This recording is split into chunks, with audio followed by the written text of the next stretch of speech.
Que tema legal agora, tem edição novinha da Revista Oeste no ar a partir de hoje, sexta-feira. Branca Nunes, chefe de redação da Oeste conosco, ao vivo, por aqui no telão. Branca, tudo bem? Bem-vindo. O que você destaca para já deixar a gente com vontade de devorar os textos? Bem-vinda à Oeste com Elas, não víamos a hora da sua participação.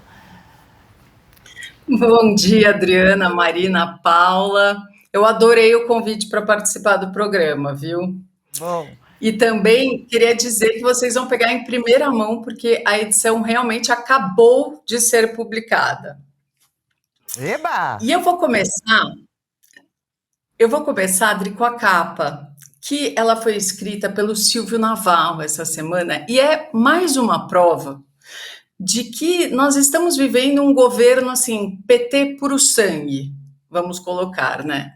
Como eu escrevi na carta ao leitor, é uma sensação de déjà vu, né? A economia tá indo rumo ao abismo. A inflação sobe, o assistencialismo sem freio, os gastos públicos nas nuvens e essa corrupção crescente.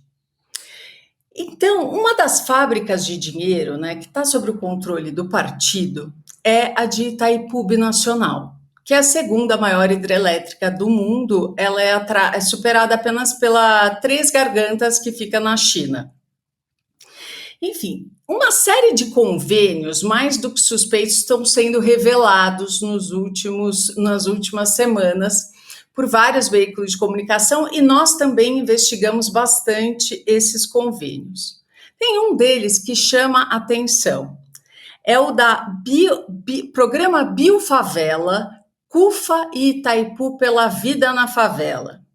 Ele recebeu 24 milhões para oferecer aulas e materiais esportivos para crianças.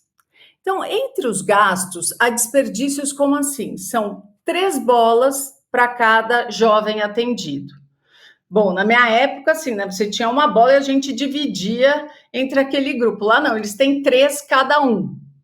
E a gente tem outros, por exemplo, tem um aqui, né, de 4,2 milhões, é o projeto Paraná Mais Diversidade, promovendo a inclusão e a cidadania LGBTI+. E a instituição que recebeu esse dinheiro, ela foi fundada por um ativista chamado Tony Reis, que ele apoia o Lula explicitamente nas redes sociais, e ele já recebeu 100 mil reais, por exemplo, do gabinete da Gleisi Hoffmann. Então, a gente também, né, lembrando nessa reportagem, a gente não pode esquecer que a Itaipu é um dos grandes cabides de emprego de militantes. E o salário médio deles gira em torno de 20 mil reais. Entre esses militantes figurou até pouco tempo atrás a primeira-dama, hoje primeira-dama Janja da Silva, que trabalhou em Itaipu por 16 anos e só deixou a estatal quando ela assumiu o relacionamento amoroso com o Lula, com o marido dela. Então, estamos aqui também, temos um outro... Peguei alguns assuntos econômicos até, porque eu sei que a Marina é especialista e pode, inclusive, comentá-los.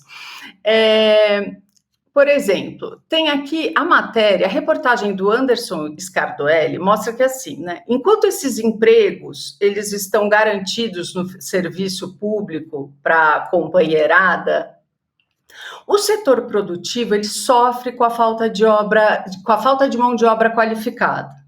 Então, ele tem alguns dados, né, que assim, por exemplo, no fim de 2023, havia 200 mil empregos à espera de um trabalhador no agronegócio.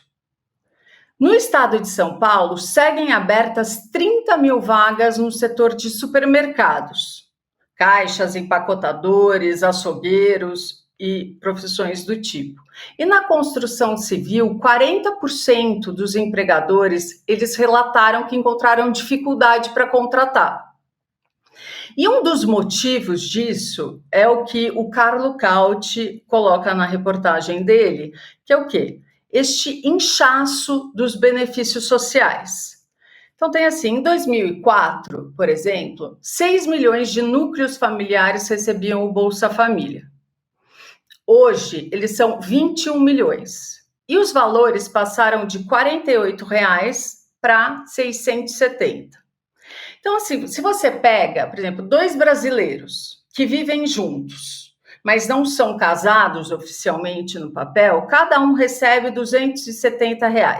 Isso dá mais de R$ 1.200 por mês, que é quase um salário mínimo. Então, muita gente prefere não trabalhar e receber esse dinheiro. Então, estou destacando essas 3 reportagens e temos mais uma série de artigos, J.R. Guzzo, Guilherme Fiuza, Rodrigo Constantino e muito mais. Pois é, Branca, estamos aqui de boca aberta vendo esse escândalo dessa denúncia da corrupção em Itaipu. Barbaridade, a gente não cansa de se chocar realmente, hein? O Silvio Navarro prometeu vir aqui ao Oeste com Elas no comecinho da semana que vem para falar melhor pra gente sobre essa super matéria, dentre tantas outras excelentes. Obrigada pela participação, viu? Volte sempre, excelente sexta-feira e fim de semana. Combinado, um beijo grande. Programa. Obrigada, até mais tarde por aqui no Oeste, a gente se encontra. Marina? Eu acho que a gente deveria até aprofundar, né, esses assuntos, a gente vai aprofundar na semana que vem, mas só 2 comentários rápidos. Claro. O primeiro, em relação a Itaipu, uma coisa bastante importante, né? Só para você ter uma ideia aí, o orçamento de Itaipu, no ano passado, a gente está falando de quase 16 bilhões de reais e simplesmente a metade desses recursos não tem para onde vai. Está lá numa rubrica chamada Outros, ninguém sabe para onde vai. E por que que tem esse absurdo com Itaipu? Porque Itaipu ela é binacional, né? Ela é o Brasil, mas também do Paraguai. E aí o TCU decidiu, então, que não dá para fiscalizar. Então não tem nenhuma fiscalização, Adriana. Nossa. O TCU, inclusive, ele indicou o quê? Olha, precisa fazer um novo Tribunal de Contas binacional para que possa olhar as contas de Itaipu. Ou seja, nós brasileiros, assim como os paraguaios, gastamos aí quase 16 bilhões para sustentar essa empresa, palco de corrupção, palco de cabide de emprego para a companheirada e nem sabemos para onde estão indo os recursos. Então, aí a abertura mostra, né, esses absurdos os todos dados, aí, né? Mas vai além, porque o que a gente pode fazer em relação a isso? Né, dado que o TCU não fiscaliza. Então, é aquilo que eu falo sempre, quando a gente olha as estatais no Brasil, é uma loucura de corrupção. Faz qualquer coisa de dentro do orçamento, a gente acabou de falar lá, os gastos ali, bem ou mal, a gente tem algum acompanhamento, mas quando chega nas estatais, é um verdadeiro buraco negro e com gastos absurdos. Então, 80 milhões de reais de doação para o MST, tá de brincadeira, hein? Essa é uma que deveria ter sido privatizada. Infelizmente, na privatização da Eletrobras, ainda bem que a Eletrobras se foi, porque eram vários palcos ali de coisas parecidas com essa, né? Furnas, enfim, e todas as outras. Itaipu não pôde ser por ser binacional. Então, precisaria de os 2 países precisam se entender em relação a isso e uma PEC que autorizasse essa venda. Mas é uma que tem que ser também, e ainda mais não ser fiscalizada, é um verdadeiro absurdo. Absurdo. Edição 261 da Revista Oeste, seja um assinante também.